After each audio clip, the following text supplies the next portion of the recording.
Okay, hi, welcome everyone. Happy Monday. This is the wife of Caesar. I hope you're having a great day. Today we're having a great day, minus a minor incident we had concerning coffee, but other than that, everything's great. As you know, the wife of Caesar is Streiner's project to talk about corruption using regular words and with the intention of helping everybody fight corruption in our day-to-day lives using a little more than good intentions. Awesome. So as with every other program, we will discuss a piece of news, we will have a case, and we will talk about a typology. We will explain what that is in a minute. Great. So today's news, we will merge with today's case. They are one and the same for a very good reason. We will talk about Rolls Royce. Now, Rolls Royce had a major corruption incident around 2017. Rolls Royce was indicted in three different countries for paying bribes in 12 other countries to get contracts for its motors subsidiary. Now, Rolls Royce, we're talking about the company that makes super luxury cars, but it also has a division that manufactures motors and engines for other uses, for industrial use in the aerospace and oil industry. Okay, so this company based out of Ohio started using intermediaries to pay bribes to public officials in 12 different countries to get contracts. As the investigation progressed, Rolls-Royce decided that it would negotiate its sanction with the different authorities of the different countries, and in the end, it paid a fine of $800 million. Now, that was the combined fine. That the $800 million were paid to the authorities of the US, of Brazil, and of the UK.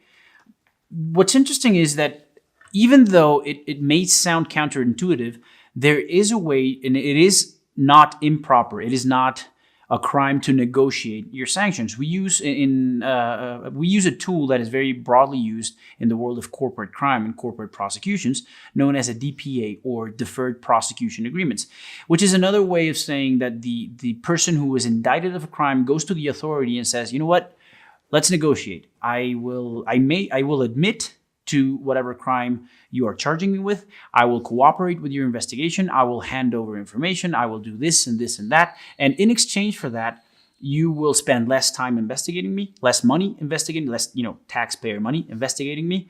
And I will pay you a fine of a specified number. Okay, this is not illegal. The idea behind DPAs is to, again, facilitate things for the prosecutors of each country and to make the process of the administration of justice easier and at least faster, so as to be less of a burden on us, the taxpayers, and on the authorities. Great. What they did here is they agreed, Rolls-Royce agreed with the authorities of these countries to admit guilt, to admit to having paid a bribe, not to be prosecuted, and in exchange for that, it would cooperate and deliver. One of the conditions of that agreement was that Rolls-Royce would deliver the specific persons who allowed the bribery, who allowed this scheme of corruption. These are the people who were in charge of putting in place a system to prevent corruption. So it makes sense that the authorities would want to have them brought to justice. Well, in the news earlier, on the 25th of February, if I'm correct, the SFO, the Serious Fraud Office of the UK, which is akin to a prosecutor office or the FCPA division of the Department of Justice in the United States, announced that it lacked evidence and it did not have sufficient interest in continuing prosecution of the individuals involved in the Rolls-Royce case. Now, this is just fancy speak for saying we don't have proof and we cannot find a reason to be interested in bringing these people to justice, which I don't know about you, but it seems to me counterintuitive that an authority that is in the business of imparting justice would not find interest in prosecuting these people. But again, we would have to evaluate the documents and the reasons that they have. So one of the ideas that we feel we are not entirely wrong is that other corruption watchdogs, such as Transparency International and Transparency UK, have spoken out against it. The very same Robert Barrington is the director of Transparency International UK, said that it is absurd that a company is not being prosecuted and brought to justice, and the actual culprits of the crime are not being brought to justice. So again, if he says something like that, it makes me think that we might not be as wrong, or we might not be that far off. Okay, so that was the case. Now let's move on to the typology. As you know, a typology is an example or an iteration of a specific phenomenon. So for example, in the case of corruption, it is the specific way or the concrete steps that you take to commit a corrupt act, to pay a bribe or something like that. If we were laundering money, it would be the trick to launder, the specific trick that you use to launder money. Great. The typology that we're going to discuss today is prescriptions for payment. Prescriptions for payment is a type of bribery that is used mainly in the pharmaceutical industry. And in this case, we will use the example of the GlaxoSmithKline case that was in court a couple of years back. Now, Glaxo is a company based out of the US, and they are in the business of making medicine. Great.